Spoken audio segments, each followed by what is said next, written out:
You deserve someone better, he whispered once. I thought he was talking about himself. I didn't realize he meant her, the woman he was already loving in silence while still kissing me goodnight. This isn't just a story about betrayal. It's about watching someone fall out of love with you, one lie at a time. Part 1. The perfect picture frame was empty inside. I met Daniel in college, back when love was idealistic and heartbreak was just a theory. He was the kind of man girls noticed for his quiet confidence. Not loud, not flashy. He spoke like he was always thinking, and listened like you were the only voice in the world. We were paired for a senior marketing project. I remember the first time he smiled at me, like he already knew we'd end up together. And we did. 8 years later, we were married in a candlelit chapel on a rainy October evening. Everything felt like a dream I had worked for. The man, the ring, the white dress, the future. We built a life brick by brick, a modest house, 2 stable jobs, vacations we paid for in installments, long weekends in our pajamas, pancakes on Sundays.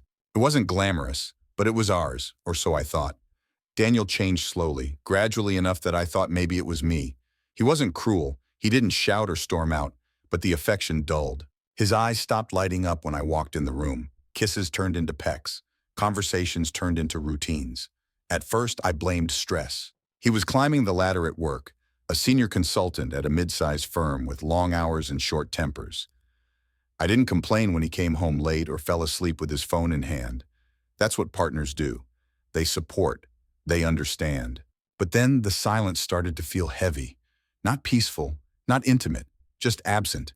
He was beside me, but never with me. I tried to fix it. Booked a weekend getaway, cooked his favorite meals, even bought lingerie that made me blush in the mirror. He smiled, thanked me, held me, but the spark wasn't there. Then came her. Lena. I heard the name once in passing. New hire, he said. Smart, reminds me of you. I wish I had listened more closely. I wish I'd paid attention to the way his voice softened when he said her name. But I didn't, because I trusted him.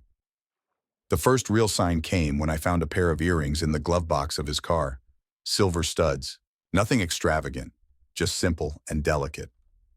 I held them in my hand for a long time, replaying every conversation, every moment, trying to find a context that made sense. They're probably for his sister, I told myself. He didn't have a sister. The confrontation didn't go the way I planned. I expected defensiveness or denial. Instead, he looked at me with a kind of sorrow that made my skin crawl, like I'd uncovered something he was too tired to hide anymore. They're not yours, I said, holding them out.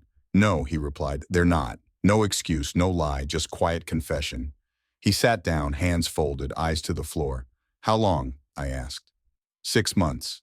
That was it, just 2 words. 6 months of shared meals, shared beds, shared laughs, all while he was loving someone else. My heart didn't break in that moment. It imploded silently. Because what do you do when the person who made you feel safest becomes the person you can't trust with your breath? I didn't scream. I didn't cry. I simply stood up, walked into the bathroom, and locked the door. I looked at myself in the mirror for what felt like hours, same face, same woman. But something had been taken, something sacred and tender and irreplaceable. Not just the marriage, but me. Part 2. When the truth stopped hurting and started numbing. The morning after the truth came out, I didn't wake up crying. I didn't scream into my pillow or punch a wall. I just sat in the kitchen in silence, staring at a cup of untouched coffee. Daniel walked in like a ghost. The same man I'd spent every morning with for the past 5 years, now a stranger with my husband's face. He didn't speak. He didn't need to. His silence was its own kind of confession. What now, I asked, my voice barely above a whisper. He shrugged, like we were discussing what to order for dinner, not the crumbling wreckage of our life. I don't know, he said. I didn't think it would get this far. And that's when it hit me. This wasn't a mistake. It wasn't a moment of weakness.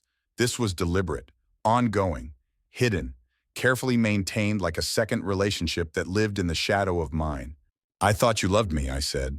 I do, he replied too quickly, just not the same way. That line, that one damned line, I do, just not the same way. He loved me like an old habit, like his favorite sweatshirt. Comforting, reliable, familiar. And he loved her like something new. A fire that hadn't burned out. A feeling that made him feel young again. I could see it in his eyes. The guilt was there, yes, but it wasn't enough to bury the truth.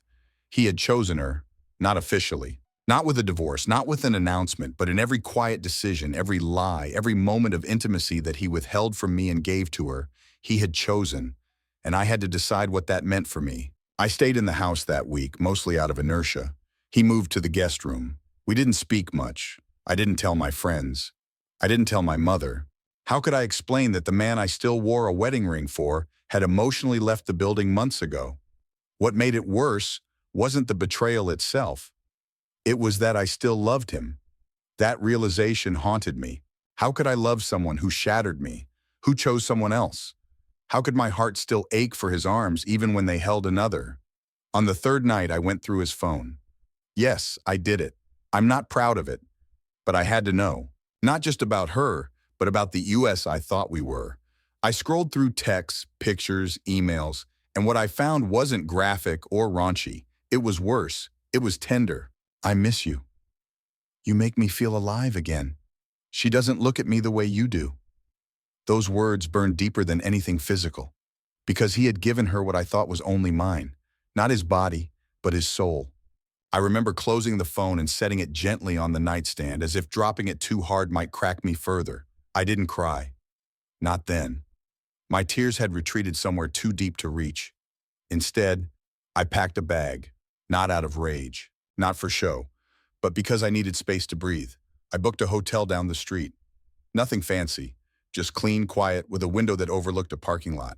I stared at that lot for hours, watching people come and go, wondering how many of them were hiding secrets too. I ordered room service and didn't eat it. I watched TV and didn't absorb a word. I lay in bed and listened to the silence, a different kind of silence than the one at home. This one was mine. This one was honest. By the time I finally closed my eyes, I didn't dream. I just floated, numb, disconnected, hollow. But in that emptiness, there was a tiny flickering truth. I was still here. Bruised, yes, but breathing, and that was enough. For now. Part 3. When closure isn't clean and healing isn't linear. 3 weeks had passed. 3 weeks of silence. 3 weeks of avoiding our shared house, of sleeping in that hotel room with beige curtains and a view of nothing. 3 weeks of pretending at work, of answering texts with, "I'm fine," of forcing smiles so stiff my jaw hurt by evening. Daniel had tried to call a few times. I didn't answer. He'd sent 2 emails. I read them both, but didn't reply. It wasn't that I didn't care. It was that caring still hurt too much. Then one afternoon, I came back to the hotel after work to find an envelope at my door. No address, no postage. Just my name and his handwriting. Inside was a letter. "Anna, I don't deserve forgiveness. I know that now. I think I always knew it, but it was easier not to face. I wanted to be the good guy, the husband who works hard, who holds your hand at dinner parties, who says the right thing when you're tired. But somewhere along the way, I stopped being that man. I felt small next to your strength. You built our life from the ground up. You weathered storms I wouldn't have survived. And instead of admiring you for it, I let it make me feel weak. And then I ran. Not in body, but in heart. She wasn't better than you. She was just someone who didn't know my failures, someone who saw only the surface. But she didn't see me the way you did. No one has. Maybe that's why I pushed you away. I miss you, not just the you who shared meals with me. I miss the way you made me feel like I was enough even when I wasn't. If this is the end, I accept that. You deserve peace. You deserve more than I gave you. But if there's any part of you that thinks we're not done, I'll be here, trying, every day. Daniel." I didn't cry reading it, not immediately. I just sat on the edge of the bed, letter trembling in my hands, feeling every word like a bruise being pressed. I wish I could tell you I ran back to him, or that I burned the letter and walked away forever. But healing isn't that clean. Instead, I sat with it. I read it again the next night, and the one after, and slowly the emotions began to separate. Anger from grief, love from habit, hope from delusion. A week later, I asked him to meet me. Public place, neutral ground. A park bench under the same tree where we had once carved our initials as teenagers. He looked different, tired, like someone who had faced his reflection and didn't like what he saw. I brought no script, just questions. "Did you ever plan to tell me?" "No," he admitted. "I was too afraid of hurting you, of losing everything, but I lost it anyway." I nodded. "And her?" I asked. "It's over." "Because you got caught?" He shook his head. Because it was wrong. And because she didn't love me. Not really. Not like you did. That hit harder than I expected. Not because I wanted to hear it, but because part of me still wanted to believe it meant something. I stood up after 10 minutes. I'm not making promises, I said. I don't even know if I want to try again, but I needed to hear you say it out loud.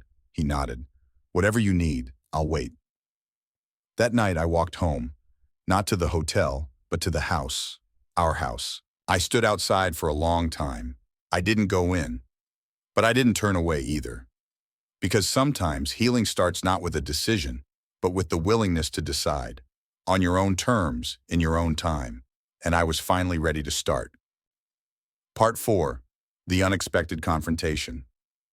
The day Elena showed up at the cafe where I worked, I was wiping down tables, lost in the hum of quiet chatter and clinking cups. When I looked up and saw her standing hesitantly by the entrance, a cold wave rolled through me. Her eyes were downcast, hands twisting nervously. For a moment, I didn't know what to say. Anger, pain, confusion, they all crashed inside me like a storm. She cleared her throat, voice barely above a whisper. "Anna, I'm sorry." 3 words that felt both too little and impossibly heavy. "I never wanted to come between you and Daniel. I never meant to hurt you," she continued, eyes pleading. I looked at her, really looked, and saw not a villain but a woman caught in her own mistakes and regrets. "Why?" I asked, voice shaking. "Why did you do it?" She hesitated. "Because I was lonely, because he made me feel seen, because I wanted something I didn't have, a family, a life that felt real." Her confession hit me in a place I didn't want to admit existed, understanding. But understanding didn't mean forgiveness. "No," I said firmly. "You took away my trust, you took away my peace, and you did it in my home." Her tears started then, silently rolling down her cheeks. "I'm sorry," she whispered again. "I'm sorry for everything." We stood there for what felt like hours, strangers tangled in a web of broken promises and shattered dreams. I realized then that healing wasn't about erasing the pain. It was about owning it, accepting it, and choosing what to do next. I wiped my own tears and said, "I'm trying to move forward. I hope someday you will too, but not by holding on to my pain." Elena nodded, then quietly left. As I watched her go, I felt the weight in my chest lighten, just a little. Because sometimes confrontation isn't about winning or losing. It's about reclaiming your own story from the shadows of betrayal. Part 5. Rebuilding from the Ruins. After Elena left the cafe that afternoon, a strange calm settled over me. It wasn't relief, not yet, but a quiet acceptance that the painful confrontation was a necessary step forward. The silence that followed wasn't empty. It was the space I needed to start picking up the pieces of my fractured life. For weeks, I avoided Daniel's calls. Every ring felt like a needle piercing my skin, a reminder of the trust that had been broken. I couldn't hear his apologies or promises, not until I was ready. Instead, I focused on myself. The first step was small but profound. I took my mornings back. I started waking early, walking through the neighborhood park, breathing in the cold air and reminding myself that the world was still turning, that life was still mine. At work, I buried myself in routine. The cafe became my refuge, a place where the bustle of customers and the smell of coffee grounds grounded me. I found solace in the predictable. Each latte poured, each smile exchanged, felt like a tiny victory. But healing wasn't linear. Some days memories would hit like thunder. Daniel's lies, Elena's soft apologies, the quiet betrayals hidden in mundane moments. I'd sit alone, heart aching, questioning if I'd ever feel whole again. That's when I found an unexpected lifeline. My sister Maya. She'd been distant for a while, caught up in her own life, but when she saw me crumble, she stepped in like a fierce guardian. Maya didn't offer cliches or empty words. She showed up with homemade dinners, late-night phone calls, and a refusal to let me retreat into loneliness. One night, after a particularly hard day, I finally broke down in her arms. Tears streaming, voice trembling, I poured out the pain I'd been swallowing. "I don't know if I can ever trust again," I whispered. Maya held me tighter. "Trust isn't about others," she said softly. "It starts with you. Trust yourself to heal, to choose what's best for you." Her words ignited a spark. Maybe this was the beginning, not just of healing, but of reclaiming my identity outside of Daniel and the betrayal. I started writing again, something I hadn't done in years. Journaling became a daily ritual. a way to face my pain head on, to untangle the knot of confusion and anger in my chest. Slowly, I began to see a future beyond the shadows of deceit. I joined a support group for women who had survived infidelity. Hearing others' stories, raw, real, unfiltered, reminded me I wasn't alone. Their strength inspired me to be brave in my own way. One afternoon, sitting in a circle of strangers who quickly became allies, I realized something powerful. Betrayal had stolen my past, but it didn't have to steal my future. It was time to start living again. I didn't know what the next chapter held, but for the first time in months, I felt ready to write it myself. Part 6. Embracing New Beginnings. Months passed since that raw confrontation, and each day brought small steps toward healing. The ache of betrayal still lingered, but it was no longer the center of my world. I was learning to breathe again, to find joy in the simple moments that once felt dull or impossible. One crisp autumn morning, I walked into the cafe where I worked, the aroma of fresh coffee wrapping around me like a warm hug. I noticed the familiar faces of regular customers and felt a flicker of belonging. This place, these people, were part of my new foundation. Outside work, I embraced opportunities I had long neglected. I reconnected with old friends and met new ones, slowly rebuilding a support network I hadn't realized I'd lost. Maya remained my anchor, constantly reminding me that strength wasn't about perfection, it was about persistence. Then there was James. He wasn't a savior or a cure, just a kind soul who listened without judgment. Our friendship blossomed naturally. Laughter shared over coffee, quiet evenings filled with honest conversation. For the first time in a long time, I allowed myself to be seen without walls or masks. One evening, sitting on my small balcony as the city lights flickered below, I reflected on how far I'd come. The scars of betrayal remained, but they no longer defined me. Instead, they were reminders of my resilience, my capacity to survive and grow.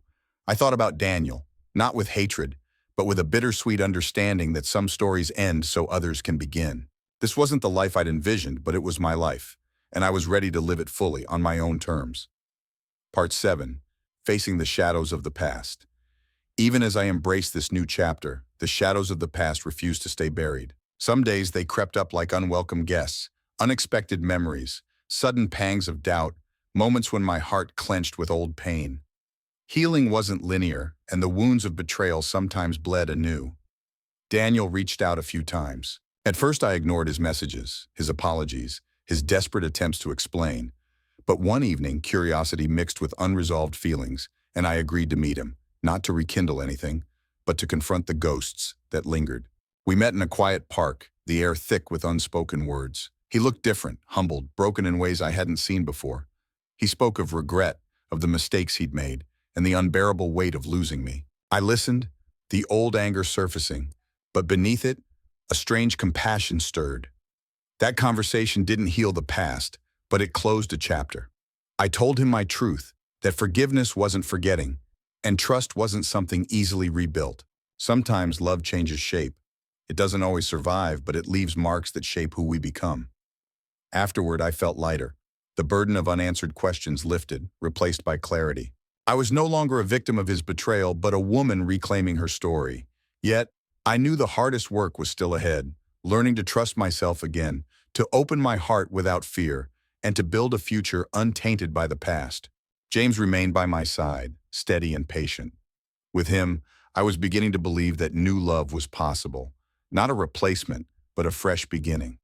Life was no longer about what I lost. It was about what I was brave enough to create. Part 8. The New Beginning. Months passed, and life settled into a new rhythm, different from before, but still ours. The wounds from betrayal hadn't completely healed, and the scars were a reminder of the battles fought. Yet with every passing day, those scars became symbols of survival, resilience, and growth. Derek and I no longer pretended everything was perfect. We acknowledged the pain, the mistakes, and the consequences. But we also celebrated the small victories. A genuine laugh shared, a night spent without arguing, the simple comfort of holding hands again. Our daughter Ava grew up surrounded by cautious hope. We made a promise to ourselves, and to her, to build a home where honesty was the foundation, no matter how fragile. I learned to trust again, not blindly, but wisely. I understood that love doesn't mean losing yourself or ignoring red flags. It means choosing to walk together, even when the path is rough. There were times I doubted myself, Times when I wondered if forgiveness was weakness, but I found strength in vulnerability, courage in acceptance, and peace in moving forward. This journey taught me that betrayal isn't the end of a story. It can be the beginning of a new chapter, one where self-love is the ink and healing writes the lines. I am not the same woman I was before. I am stronger, wiser, and more compassionate to others, and most importantly, to myself. If you're reading this and carrying the weight of betrayal, know this: you're not alone. The road to healing is hard, but it is possible. And on the other side of pain lies hope. This is my story, not of perfect love, but of imperfect courage, of falling apart and finding the pieces again, of losing everything and choosing to live anyway. A new beginning isn't the absence of pain. It's the decision to keep walking forward no matter how broken you feel. And sometimes that's the bravest love story there is.